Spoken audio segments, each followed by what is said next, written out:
All right, we are live.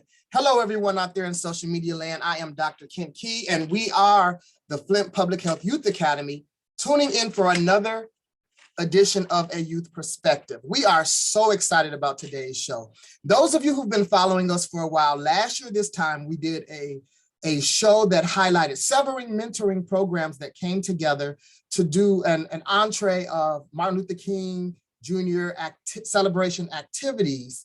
And we have that same group together again a year later. And so today we're going to really talk about mentorship. You know, Dr. Martin Luther King, we talked last year about the man, right? The movement and the mentor. And so we're still here talking about mentorship because January is National Mentor Month. And so we want to really highlight these awesome individual programs that are all focused on mentoring, but we also want to highlight mentorship as it is and understanding the role that mentorship is playing in 2022 and beyond. So with that, I would like to first introduce my co-host for today. You all know him, Fire Intern Cruz Duhart. Cruz, tell the people hello. Hey, how's everyone doing? And we're going to introduce the panel, Cruz. So I'm just ask everyone to just say your name and which program you're representing, and then we're going to jump right into the questions. So we have an awesome panel of young people and mentors, and we're really going to get going into this conversation. So I'm gonna pivot to Cruz. You want to call out each person, or you want me to do it? You can go ahead and do it. Okay. So Brittany, what's up, Brittany? Talk to us. Hello, everyone. My name is Brittany Rimmer. I am a member of Delta Sigma Theta Sorority Incorporated, and I am currently the chair of our Delta Gems program. Great. And Brittany has brought one of her mentees, Brianna. Hi, my name is Brianna Crofton, and I am currently a Delta Gem. Thank you, Brianna. And then we have the fabulous, when I say fabulous, I mean fabulous Corey Taylor. What's up, Corey? You owe me for that. That's lunch. Hey, I'm like, wait a minute. Okay. Yes. Hello. I am Corey Taylor.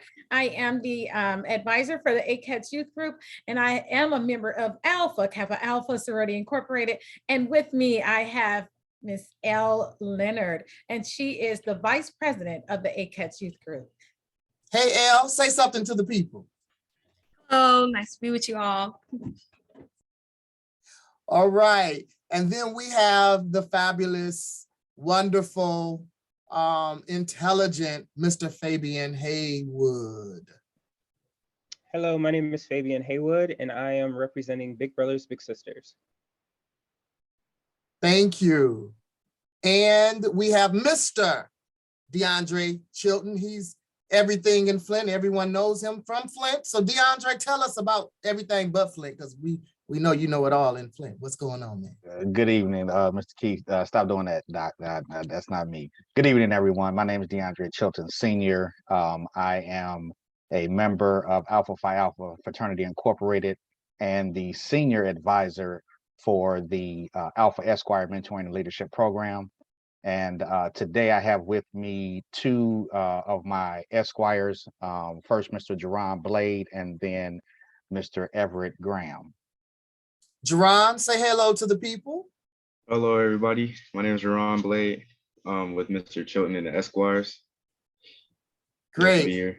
Thank you for coming. And then we have a shared member who's also a fire intern. Say something, Everett. They know you on this show because you're here every other week. So how's it going, everybody? Like he said, my name is Everett Graham, and I'm representing FIA and the Esquires today. Awesome. And then we have another fire intern who's in the house, Mr. Tomas. Say something, Tomas. Hello, how's everyone doing today? My name's Tomas Dale, and I'm here serving the illustrious Flint Public Health Youth Academy. Oh, man, I got to get you something for that. All right, and then we have some of our mentors, Dr. Monisha Summers. Say hello to the people. Hi, everybody. I'm Monisha Summers, and I work with the Flint Public Health Youth Academy, and I also work with the Delta Gems. All right, and we got Reverend Dr. Sarah Bailey, who's also the administrator for FIRE. Say hello to the people. Hello, everyone. Great. And then, did we miss everybody? I see someone coming on under Rita Stanley's name. I saw a face. Is that Jordan? All right, well, once we get the technological situations worked out, we'll come back and introduce. So before we jump right into the questions, what I wanted to do is just kind of lay down a working definition of mentorship so that our audience know what angle we mean when we say mentorship. So for us, mentorship is the engagement between both the mentor and the mentee, where there is bi-directional learning and mutual benefit. So it's not the mentor always in charge, only giving to the mentee, but we also receive from those whom we mentor as well. So I just wanted to lay that grounding and that context so that when as we're talking about mentorship, we're kind of looking at it from that bi-directional situation. So I'm going to kick off the first question. And so last year, we held this wonderful array of events. We hosted the show, talked about what mentorship was here on the Youth Perspective show. And then we went to the Big Brothers, Big Sisters, their annual morning event. And it was a wonderful keynote that really underscored the importance of mentorship. And then we had an awesome activity that all of these 5 mentoring groups came together, and we hosted a session that was facilitated last year by FIRE intern Kayla Shannon and Jalen from, I think he's an Esquire, Jalen. And so it was a wonderful, wonderful, awesome show.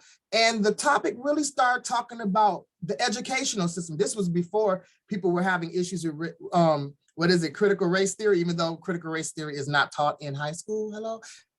I just want to make sure we put that out there for those who are still trying to use that in public health and in other areas, and who are trying to say that we do that in undergrad as far as elementary and high school. No, that is only in college and mainly in graduate school, but that's a whole nother subject.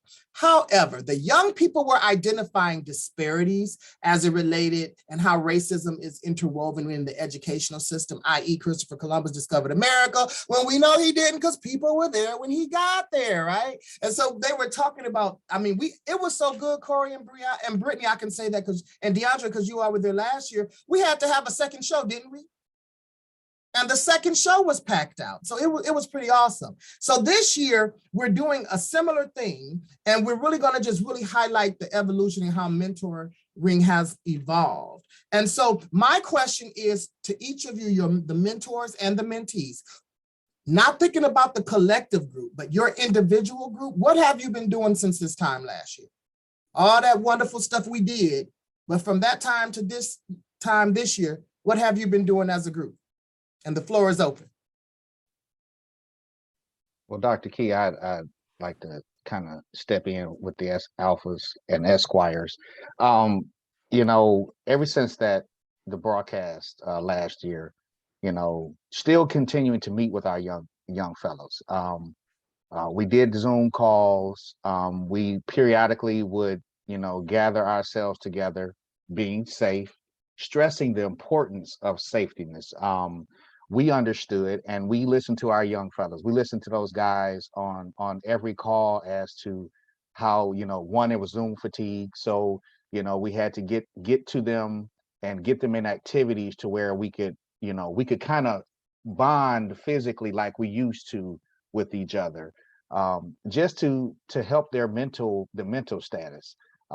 Because we did find out, we did hear that just as young people in high school, college, even adults at work were having a real problem with the separation, because we know we're not built to be loners. You know, we're built to interact with each other and work with each other. So, you know, we continue to do that throughout the year. Still trying to emphasize, you know, making sure that you guys are doing good in school, seeing how you're doing, you know, and both Jerron and Everett can attest to, you know, we would always be asking, what's going on? How are you feeling? The different events that happen in the world. We want to hear you. Like you said, not just the mentor talking. We want to hear you. We want to know what your feelings are, you know, even to the point where, you know, we did, like I said, we did fun things. We, at the beginning of this past school year, or this school year, took some of the fellas to the Pro Football Hall of Fame. And took them to the HBCU Hall of Fame game. So they got a chance to see Eddie George and some other people, some famous football players, and just so that we can still show them that one, life still goes on, but then as mentors, we're still here to provide you with things to help you progress in life. So and Jerron and this is, even though this is his first year, had an opportunity from the beginning, to participate. And Everett, he knows, what we're all about. And I don't know if either one of them want to speak to, just kind of give a little bit about how you felt about what has happened, over the past year. We'll go with Everett first. Yeah, I can speak to it a little bit. Obviously, it has been tough, because you being in the squad, we're used to always being together in person, doing things like step practice, getting help with our homework, things like that. So it was a rough transitioning on to, Zoom. But when I say they did a good job of keeping us engaged and always checking on us, making sure like we were okay, like they really put that first to ensure that, not only were we not going through this alone, but like they made it known that we had somebody that we could reach out to if there was something that we needed. So it just, we kept pushing, doing, like you said, now we're starting to do more as more things become available. But the main thing is we just kept pushing through it, the whole time.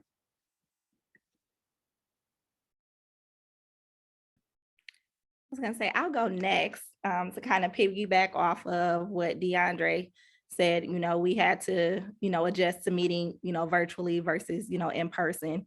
And on top of our normal, programs that we do focused around education and, financial fortitude and goal setting, we had to add in that physical and mental health piece because we were all struggling.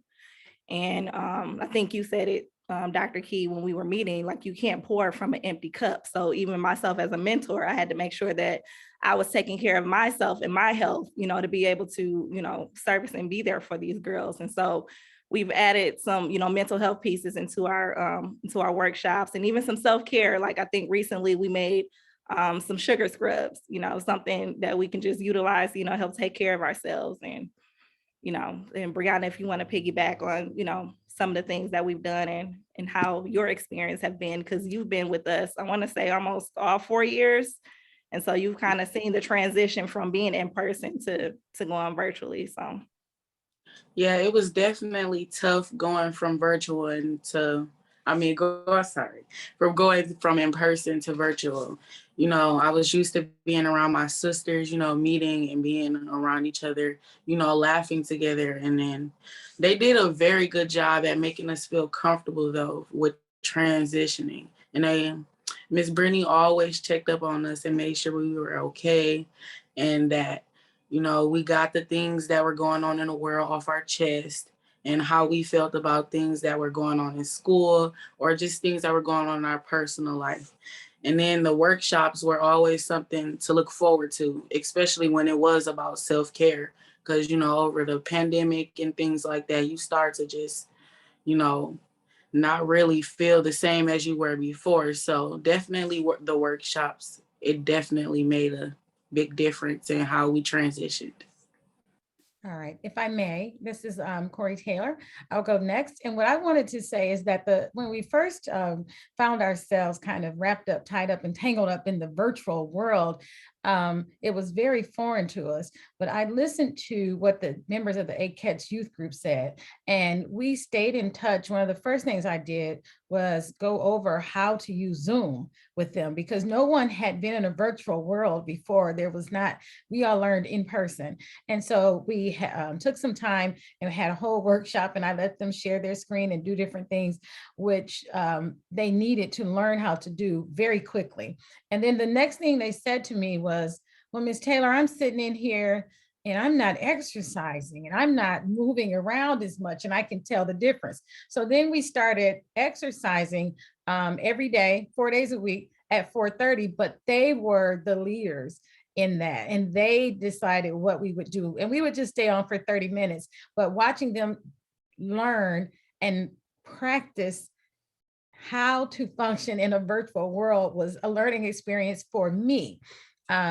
Being 51 years old, we're doing some things that I never thought that I would have to do. And I'm sure that the youth who quickly adapted, were doing things they never thought about. And I just would like to applaud all of the youth who are able to still maintain all of they maintain themselves through all of these changes and all of the things they have to learn on a dime, basically, and just jump in and participate.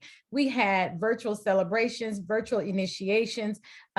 We did everything virtually for a while. And then it was so good when we could just get outside, because that also made us think literally outside of the box. And we had to figure out what we could do outside and in what space and how. If that meant taking all the chairs out, then we're going outside just so we can sit and still socially distance and physical distance outside. But to watch them learn to support one another, to teach me as I'm teaching them, and we're learning together so that we're not just stalemating because of the hand that we're being dealt at this time. It's been phenomenal. And I'm gonna let Elle kind of share her experience. She actually joined the group during the pandemic. So I will turn over to Elle so that she can share what it's been like for her. Thank you. So to piggyback off of what Ms. Taylor said, my induction was online. I was in a chair in my living room with my sister looking at one phone screen, because if we use both phones, it would echo. And we went from doing that to doing our induction ceremony in person this year. And that was a new experience for me. And I love how Ms. Taylor helped us get that together, because I had never done that before. So I loved how she helped us, learn how to do this thing. That was new for me. We went from doing online Christmas parties to just this December, we were all eating together. And I think that's important to kind of touch back on what Mr. Chilton said about how we are not built to be alone. We need human interaction. And I think that was a great thing for us to be able to be together like that and to meet other people who had more experience under their belt face to face to get to know each other. So I think that Miss Taylor has definitely been a big help in helping me get to know my sorority sisters better.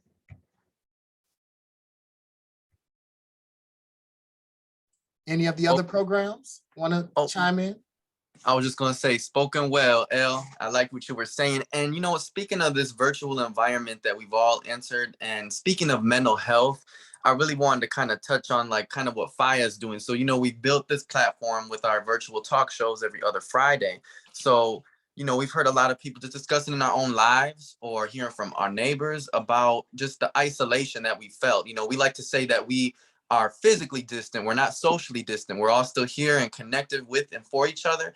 But we really wanted to spread that message out and make sure that everybody knew that as well. Because being confined up in the room, I was all virtual learning last year, and a lot of the extracurriculars I did in school and ceremonies like induction to NHS, we didn't even have one. There was just a lot of absent things or things done on a virtual platform. And, it can impact the mental health, for sure. If I felt like the guy from The Shining, when he was confined in that hotel for that long time, I was going crazy because it was Zoom meet after Zoom meet. But luckily, FIA, we addressed these concerns and discussed them, and we were able to launch a campaign of mental health over the summer, as well as another dangerous disease that's really plagued our communities, which is racism. We've had racism is a public health crisis campaigns, as well as campaigns on mental health, and as well as the vaccine. We've informed our audience as well. So those are just some of the ways that we've helped spread kind of the mentoring and the impactful presence since the last show. So just to piggyback on what Thomas has shared with you, we also this past year developed along with the Flint Public Schools a hybrid of virtual and in person.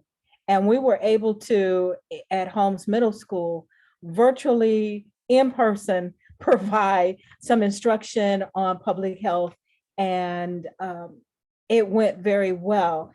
It was new to everyone, and especially to me. I heard when Corey said she was 51. Well, I got a lot more years than that. And all of this looks like what we talked about when we used to play with Rogers and Space, Jam, and all of those different kinds of things that we thought were far out. We are actually doing those things now. And some of us in that elderly group, we're struggling, but we're trying to keep up with you guys. Any other programs want to share? Well, I just want to take this as an opportunity to first introduce my mentee who just joined us. His name is Jordan. During this past year, we have been Big Brothers Big Sisters has been figuring out a multitude of ways to keep us engaged. We have been going to countless Zoom meetings like everyone else, and we definitely got fatigued from that. I can only really speak from the connection between Jordan and I, because I'm not an official representative of Big Brothers Big Sisters. During this time, Jordan and I have also met in person. The benefit is that I live alone, so I can monitor my own health and then bring him into my space, and we can play video games and just give him a different environment and a different way to engage without being stuck at home all the time and on the computer all the time during school and during his entire day. So that's kind of what our relationship has looked like over the past year. And Jordan, if you want to say hello, this is a good time. I won't pressure you to answer because I don't even know if you heard the question. Hello, Hey, Jordan, how old are you and what school you go to? I go to Burton Glen and I'm 12 years old. Well, welcome, sir. We're so happy to have you on the panel. All right, so we have Jordan. And so as it relates to I think all the programs have responded, it looks like, to that question. And so Cruz, you can take us into the second question. And this is really focused on the collaborative as a group. Go ahead. Yeah, moving on. One of our next questions is, what is the collaborative currently doing and what plans do you have for it in the future? So Brittany, DeAndre, myself, Dr. Bay, those that have been in those planning meetings, what can we tell the people we hope to do in the future? I wish Mr. Matthews would have been on the show. Yeah, I think Mr. Matthews is still plugging away at it, them long days. Yeah. You know, and although that within the planning meetings, I had been in and out because I've had things to do, just looking forward, you know, we've been looking forward to continuing to work together, continuing to combine our resources to make sure that, you know, when one aspect of our organizations may have one perspective on things or one avenue taken care of, then we have the others organizations that, you know, as we come together, we're able to holistically serve not only our youth, not only the mentors, but the mentees, excuse me, but the mentors as well, you know, to give us that chance to get that mental break or that safe space where we can talk and combine our resources, put our heads together, see what we have coming that can benefit not only us, but like I said, the mentees as well as just the public in general, because it goes beyond, you know, we're looking to reach beyond our set organizations to just reach out to the general public. Yeah. I agree. I'm just looking forward to us being able to do more things together, hopefully in a post-COVID world. Absolutely. Just come together and, you know, bring everything together. I think so far we've only been able to, you know, do these Zoom meetings. I don't even think I met you, Dr. Key, in person. So I'm just looking forward to that. And I think the collaborative is really thinking about mentorship beyond the traditional scope and how we can actually build out those activities so that when we are able to do in-person activities, hopefully we'll be able to do some innovative things, some innovative programming that goes beyond what people have traditionally seen mentorship as. So I'm pretty excited about that. I think one exciting thing that I heard come out of some of our meetings is the fact that we're recognizing that the mentors need constant support in order to be able to be filled to pour out into youth or into anyone, and that we also can step back and allow those that we mentor to sometimes check us, to make sure that we're staying on point and we're doing the things that we need to do for ourselves. I thought that was really refreshing. Absolutely. Absolutely. Does anyone else want to answer? If not, I want to move on to our next question. And this one is specifically for the mentees. But what has truly been inspiring me, though, is that with this collaborative, Flint definitely will feel this impact, because individually, each of these organizations is able to help and assist the community. And so I'm really hoping in the future, a lot will be able to be accomplished. But like I was saying, back to the mentees, how did you adjust to engaging with your mentor / your program during this pandemic? And in what ways did those interactions help you through the pandemic? I'll start first.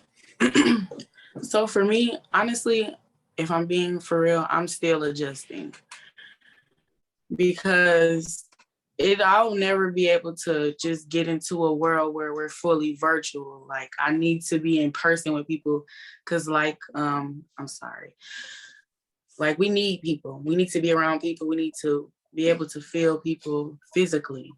And it's very it's hard to try to adjust. And especially with me, I'm in a different school. So sometimes I can't even make the meetings because I'm busy doing something else.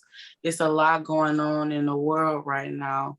And being virtual is it's not the same. You won't ever be able to get the same feel out of your friends and your sisters and brothers that you will get with being in person with them. It's just like being over the phone. Like, you always feel better with talking to someone over the phone than it would be texting.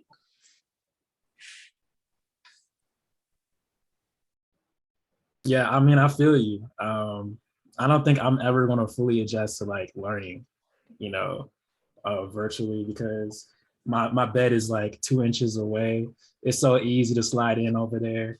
But I do appreciate at least what FIA has been doing for us, in the case that it has some sense of stability still. There's this echo of something that I used to do before, but these people still care about me and still interact with me. Does anyone else have a comment? I'll hop in. So yeah, I think Brianna and Cruz really hit it right on the nail. It is like they said, I'm still adjusting to it. It's weird, especially going back to school in person and then being pulled right back online. Like, my school just went back into virtual school.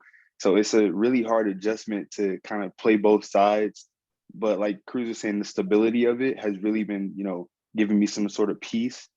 With the Esquires, I was used to, every Monday going into the meetings, we would meet up in person. Just like the brotherhood of being around all these people, laughing and joking. All that was just good for me. And then, transition online, we did our best to keep that up, continue to meet with each other. And I'm not gonna lie, it's been hard, especially just because, life is demanding. More so that I spend most of my time at home, but I still have obligations to, keep up in person. So it's just been a super weird adjustment. But like I said, we've been doing a great job of keeping things up. With FIA, we're continuing our meeting, we're doing our talk shows. We've done multiple different, media campaigns, things like that, we're still putting stuff out, even though we aren't able to meet in person. But, just continuing to put something out, continuing to meet with each other, I feel like has been really good for me, keeping me kind of, at home base with things, where I'm not really letting it get to me too much. I'm more focused on, the future and upholding the things that we're building.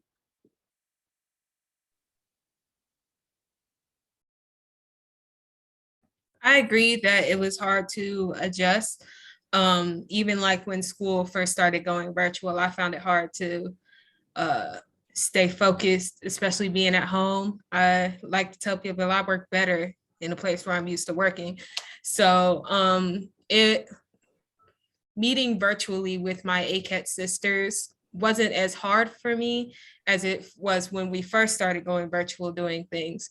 I'm used to being face to face now. So I feel like if we do go back virtual, it would be hard for me to adjust again or to readjust to doing that. But nonetheless, it has helped knowing that I have those people there for me, despite being still kind of virtual. It helps knowing that I can shoot them a text or a call if I need anything. And so knowing that has helped me kind of slowly adjust to being virtual instead of being face to face.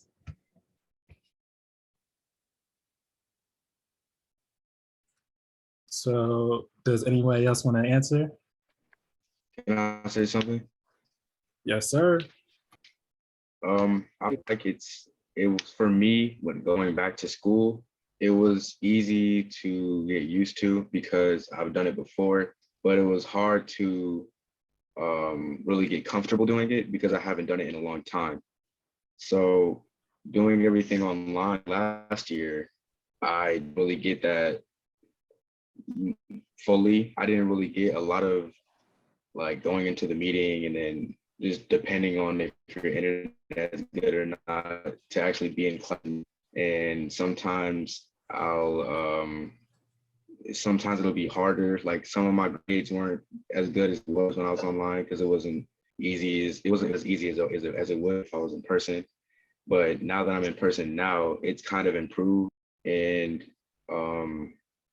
most of the things that I used to do when I was in school in person are coming back now. So it's easier for me to get used to. I feel like something that kind of helped me adjust to this like distance space was just kind of learning self-care. I remember hearing some advice from some of the mentors in FIA telling me to, before like I can, like someone was saying, like pour in the cup and, you know, before yourself gets dried out, you sometimes had to make sure you refill it.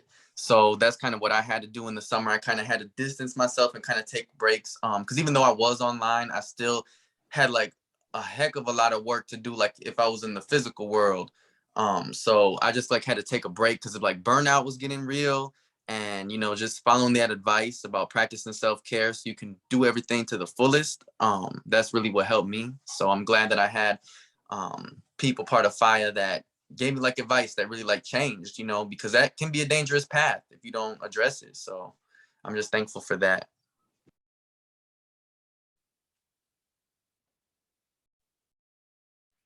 All right, so kind of going along with that, I'm going to now ask the mentors, what was it like mentoring during the pandemic? And, you know, did things change or alter your mentoring approach? And if so, how? And then how did your relationships and interactions evolve? Ooh, child, it was rough. I'm not even gonna hold you up. It was rough. I came into the pandemic as chair over the group, so I had to adjust quickly from being a new leader and then have to do it all virtually. I'm like, oh my goodness, like what am I gonna do? So it was tough because they were burned out on Zoom. I was burned out on Zoom, and so I had to practice self-care. You know, I didn't take care of myself. I was getting on these Zoom meetings, tired, burned out. How I was gonna get them engaged? So I had to make sure that I was fully taking care of myself before, you know, I mentored or worked with these young ladies, and then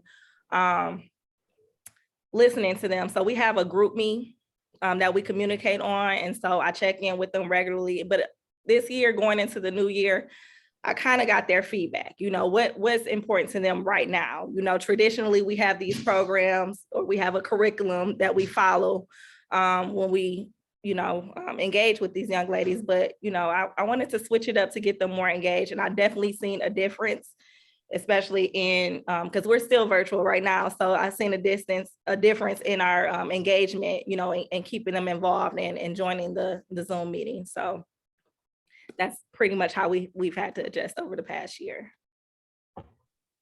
I would say agree, the struggle is real.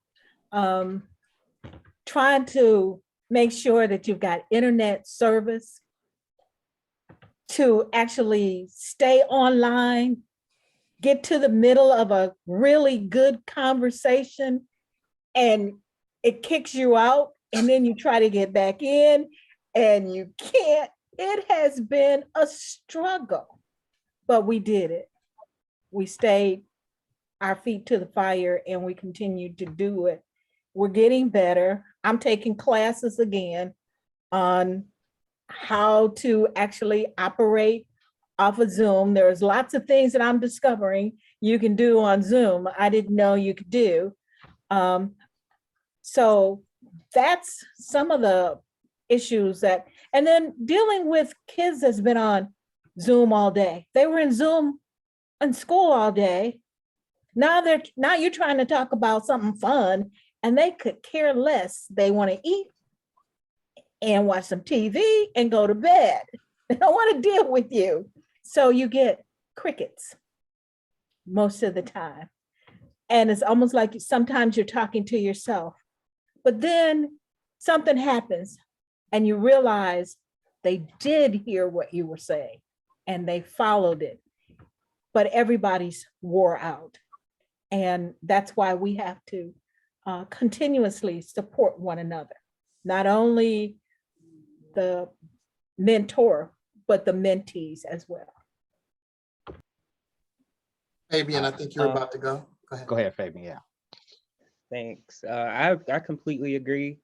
Brittany hit it right on the head. Woo child is the best way to sum it all up.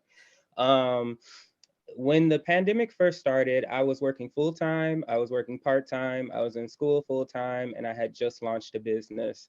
And so all of the dynamics of my life were impacted by the pandemic. And for me, it was extremely difficult, but there were some great triumphs during this process.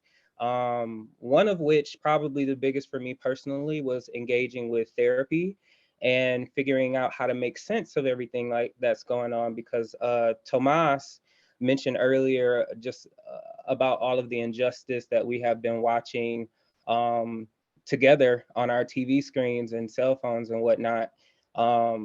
So experiencing all of that in my personal life with everything that I was doing, and then being alone during it was extremely difficult. So some of the magic that happened between me and my mentee was that he kind of lifted me up during that time as it relates, he lifted our relationship up, because he just got a cell phone and he's like, "Hey Fabian, can we come do this, please? What you doing today? How you doing?" And so he kind of held up our relationship during a time that was extremely difficult for me. And I think that that is kind of what kept us going during this process, but it was extremely hard. I will definitely agree. It was extremely hard, and both Jerron and Everett know our meetings were on Mondays. It's traditionally we have Mondays. We try to move it to 6 o'clock. Reason being, as I mentioned before, work-wise, being the lead mentor, I would be the one to start the Zoom meetings. But I get off of work at 5:30.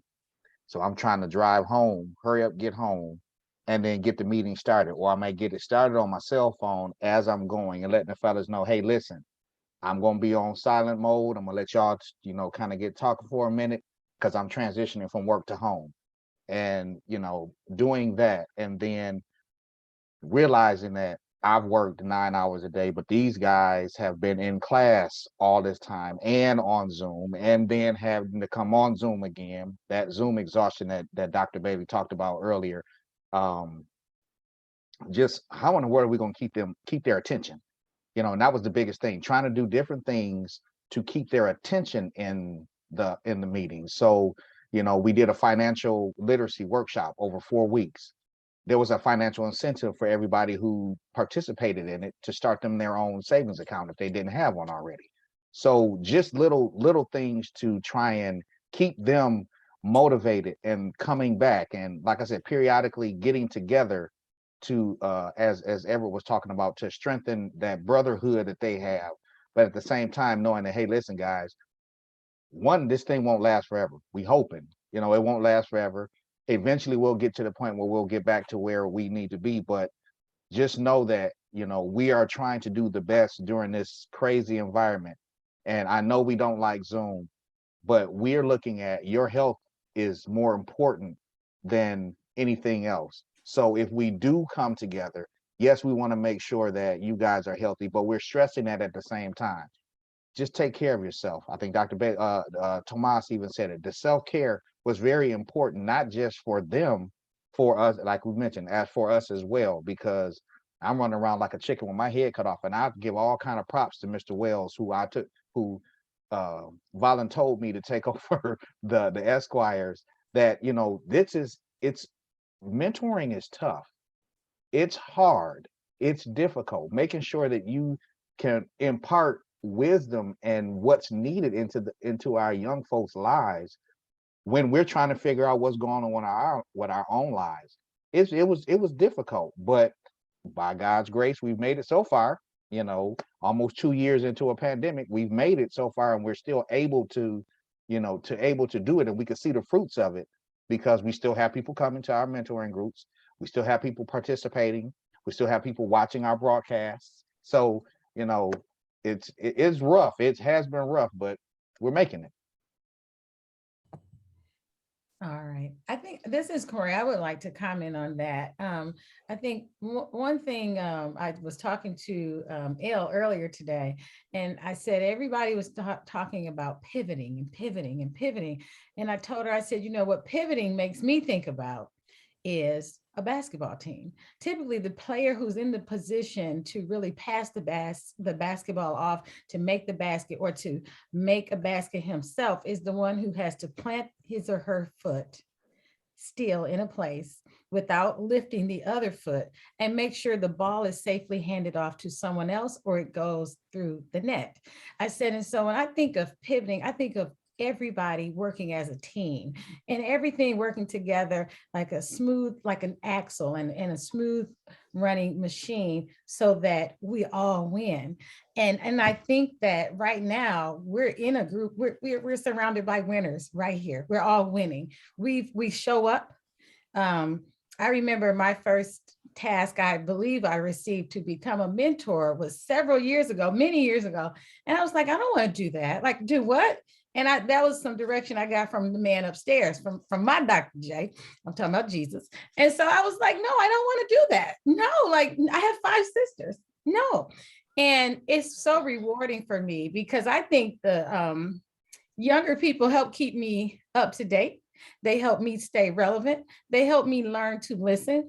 Some of the things that I had to learn to do as an adult and to learn to gain respect from children and not necessarily just be a totalitarian, but just to learn to communicate effectively so that we can reach our desired outcome. To me, that's kind of the best part of mentoring. So it means that I had to shake myself up a little bit, shake them up, listen, and then talk about what goals they desired to accomplish. And then ask them, well, what do you think? As opposed to me trying to talk about something that I learned from 1977 that they probably don't even care about, because all of this for me has been just increasing knowledge. Like when I think about it, I want to think positively about it. I want to make sure that we have people who speak about things that you may not read in your history book because we know the truth. We're living through this. One of the things I did was just start to look at some census documents for my family. And I learned that my grandmother had a sister who passed in 1918, and they wrote on there from, what was it, like a pneumonia flu? And I said, okay, so that was that Spanish flu. They called it that. It's the same thing. History definitely repeats itself. And so we have to be mindful of how do we want to be remembered? What will it say about us in history? And I'm hoping that anything that's reflective of me is something positive. Anything that's reflective of anyone that I've touched or come in contact with is something positive, and they can pass it on. Because if we're not passing the torch and we're not preparing our future, then what will the world look like? You know what, Mrs. Taylor, I really feel what you're saying, especially about the rewarding piece and just getting that call from the man upstairs. Actually, to be honest with everyone, what kind of helped me become a better mentee was flipping the script and actually becoming a mentor. thanks to the mentors, the part of the FIA, I was given the opportunity to work with the Flint Freedom Schools Collaborative. So I was working as a virtual tutor. I would help tutor youth, mostly like younger youth, but basically I was kind of given the opportunity to not only just help them in their studies, but kind of give them advice as well, because we're all going through this together, being like distanced and isolated and experiencing all of these world events. So I just kind of giving them advice and seeing them progress, you know, because I had, for example, some students that might have been afraid to ask questions or speak during Zoom meets, or like might had anxiety or kind of like mental concerns, you know, so helping them achieve that and achieve good grades, that was really rewarding to me. And that gave me hope. And that made me realize that, you know what, my mentors are right. Because oftentimes, sometimes us youth, or at least me, I kind of will be like, you know, I won't believe them, you know, like, oh, they don't know what they're talking about. It's a new age. They don't, you know, what do they know about what I'm going through? But to be honest with you, it's like a big mirror, like a bunch of transparency that's going on, because I remember like the youth that I was helping to mentor and tutor, when they were going through similar stuff I used to go through, and then how I overcame it and became where I am today. So then I was thinking, you know what? Like, I have hope. Like, it just feels good helping other people. And that's how I refilled my cup and made it through. So, you know, just kind of flipping the script and taking a different position, that can help get through this as well. So Cruz, I'll answer the question as well. And I think it goes to what Tomas says. I've always said that all mentors have mentors, right? Most mentors learn how to mentor from having mentors, right? Be they family, be they from your neighborhood. It could be Miss Mabel, they got the corner house that know everything that's going on in the block, right? Or it could be someone in your local faith assembly or just whatever. And the thing about this transitioning around mentorship during the pandemic, well, for FIA, it was somewhat simple. It was easy for us in a way, not necessarily just easy all the way, but it was easier because we had already started adapting our curriculum using Google's Classrooms, right? We had already, like before we knew what a COVID was, we were starting to upload and really thinking about doing virtual things and even thinking about doing some things nationally. So we knew we had to do something virtual in order to do that. But then COVID still came and we still weren't, it still caught everyone, I think, off guard. I think for me, we missed the interaction. So what we did was our very first campaign that we did the summer of 19, right? Yeah, summer of 19, we did a COVID messaging campaign. So we met downtown with our mask on outside, and we did these hashtag virtual billboards about physical distancing, because FIA youth were like, don't say social distancing because you can be physically distanced. That's what we're doing, and still say socially connected. So we have photo shoots. We have photographers taking pictures of us so we can like do these internet and virtual,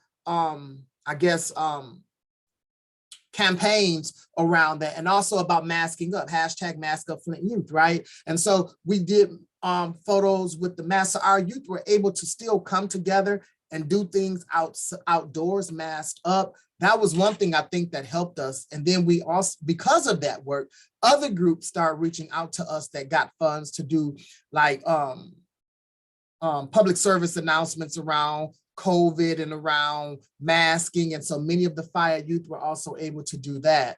But as far as the curriculum was concerned, it was a little bit difficult for, I think, me as a mentor and those that facilitate the curriculum, because we're used to that in-person engagement with FIA and with the young people. So we adjusted, but it definitely was not how we were accustomed to doing. But more importantly, two things were happening at the same time. A lot of people were dying, and we had a lot of youth who were losing grandparents and uncles and aunts and cousins, right? Due to COVID, more so than just, you know, other situations. So we had a lot of people that were grieving and could not come together with their family. You know, when people die, everybody be at the family house every night. You know, you come together. It's like a natural inclination to come together to draw strength from each other. So we started having like these mental health support groups for young people, where it was just, hey, we're gonna be on this day every week at this time. You could just come on and talk about whatever. And we had a a psychiatrist on, a psychologist on, some public health folk on, professionals, just in case someone had a breakdown and we need to go into another break room one-on-one. But it was just a place to vent and to talk. And another thing that was happening at that time was the George Floyd, the marches and all of those things. And what I realized was, like my generation, it would have been my grandparents that marched with Dr. King in the civil rights movement, not my mama. You know, she was too young for that. So when I think about, well, I guess she could have, because she was born 1960. But anyway, oh, mama, I told your age. I'm sorry. Okay, so, but the whole point is that the generation that was really taking note of this George Floyd the way, and that stood up, the younger generation, the millennials and younger, it was like the activist spirit was being reborn, and which is beautiful. It needs to be reborn in every generation. But as a mentor, I saw the anguish and the frustration that they were going through because these things shouldn't happen. But I also saw that it was important for the mentor to talk about the fact that the march was not the movement. Like, it's okay to march, it's okay to rally, but then what's after that? When everybody goes home, like people talk, like when you think about the civil rights movement, you see them carrying the signs and locking arms and marching, but they don't show us the pictures of them in the churches, in the basement, in the offices, creating strategy, or, you know, creating objectives and creating policy points for actual change to happen. So for me, it was a time to mentor my youth, because I wouldn't have supported Cruz. I know he was doing poems at some of the marches. I mean, I went in March just because some of my youth was marching, because the public health side of me was like, you're not supposed to be out there with these folks, you might get COVID, right? So I was masked up, but I had to support my young people. And so for me, that pivot also showed the need to really take that historical, cultural step back and really pour into the young people about the importance of the movement, that the march is the side effect of the movement, but the march is not the movement. And I think for me, that was one of the biggest things that we got out of that as we transitioned to adjust to the pandemic last year. And are still transitioning, because we ain't done, y'all. So we got one final question, Cruz. We're gonna go ahead and go to question number 6, because it's literally 7:28 now, and we in at 7:30. And so go ahead, we're gonna knock this last question out. Go ahead. So our final question is gonna be, what does mentorship look like moving forward into 2022 and beyond? I would like to hear from Jordan from Big Brothers Big Sisters about that. And yeah.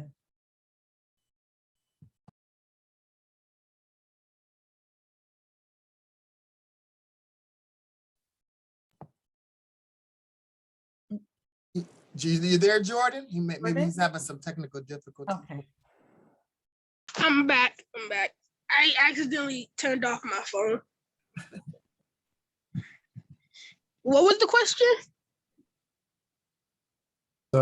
So the question is, what does mentorship look like moving forward into 2022 and beyond? Like, what would really, you think, assist and help you? I actually don't know what it could be.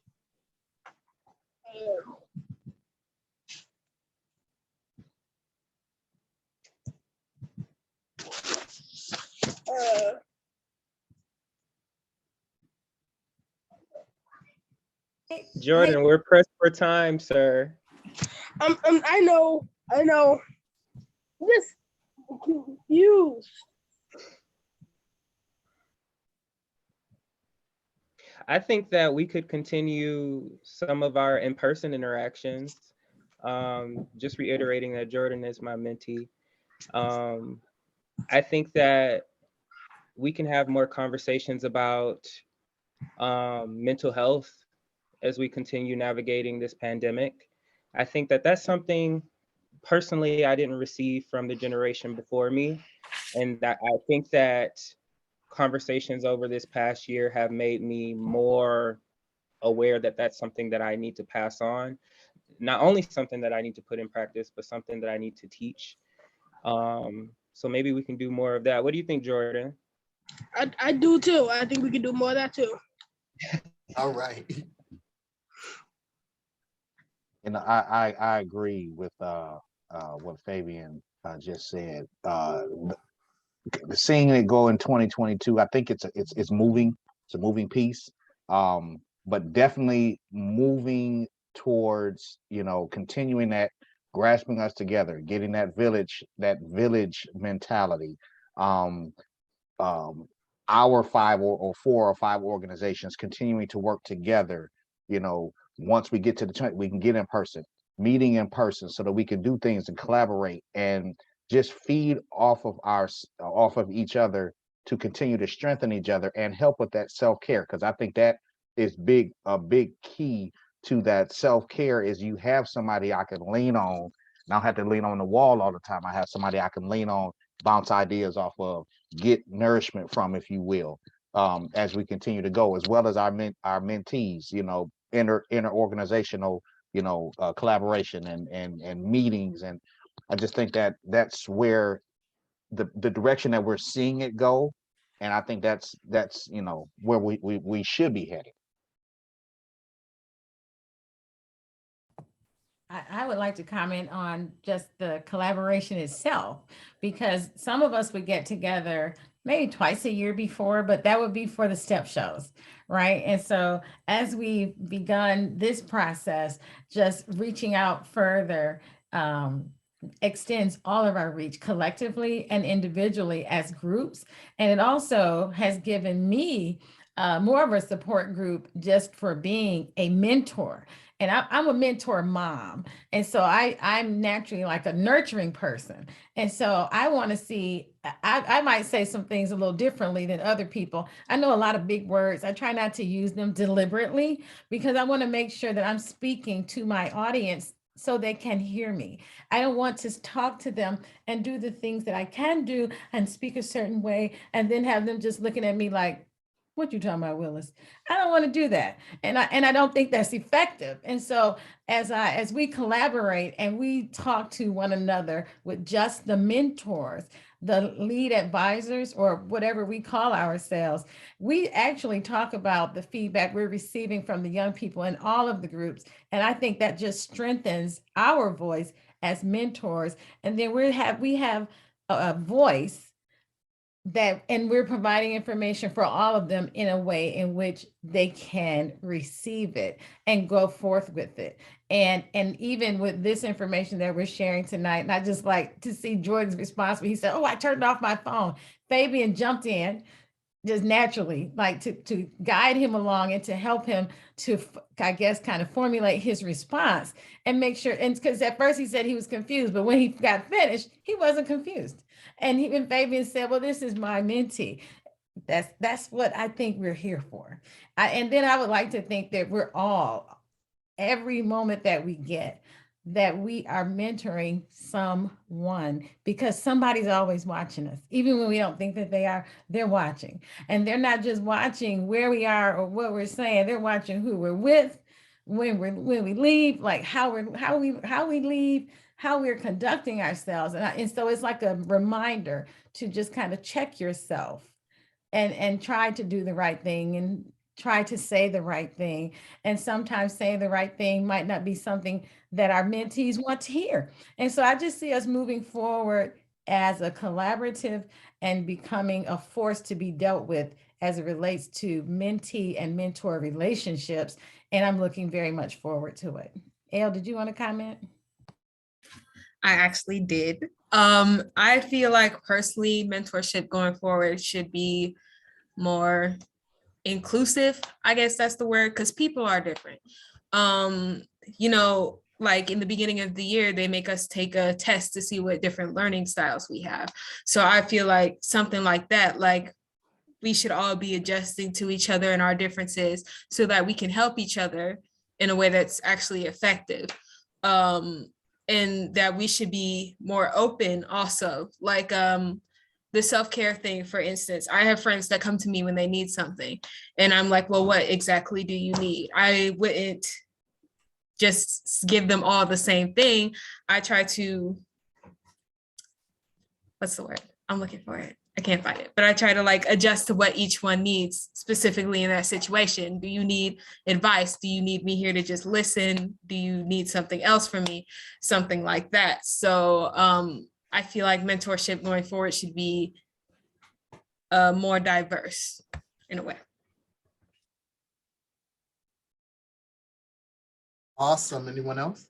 Like I was kind of mentioning earlier, I feel like mentorship in the future should kind of be like just getting a feel for everything. Sometimes doing things that might be different to you, like switching roles, like how I did, because sometimes taking that role like to mentor somebody else, or even if you're the mentor and you want to learn from someone else, or follow advice from the mentees, like taking mental health breaks and stuff like that. I feel like just switching the role sometimes, that's how mentoring should be, so you can kind of get perspectives of both sides, and really value everybody's role. So that's what I think it should be like.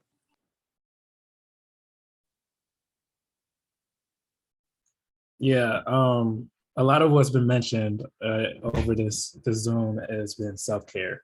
And via, we had this one meeting. It was a talk show primarily, but one of the things that we did was we like sat there and like gave each other examples of what we do. And, that was a learning experience, I think, for both sides. I learned some new styles and I was able to impart some as well.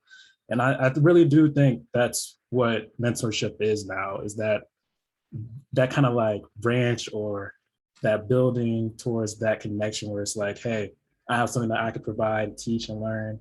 And then you got this new perspective that I can learn from too. And it's that channeling of, wisdom with also, new ideas. And through that kind of thing, so much is accomplishable. And so I really do appreciate you 5 mentor programs, providing that for our city. But I think we're going to wrap it up there. Dr. Key, do you want to take us out? Right. So again, we want to thank everyone out in social media land for tuning in to a Youth Perspective talk show. And we honor every mentoring program that has been represented here today. And for those who are not a part of this collaborative, but that are doing outstanding work in the community, we honor you. We salute you during National Mentor Month. And we just hope that you continue to do the great, outstanding work that you're doing. In the light of the announcements, again, we have several activities coming up this Monday.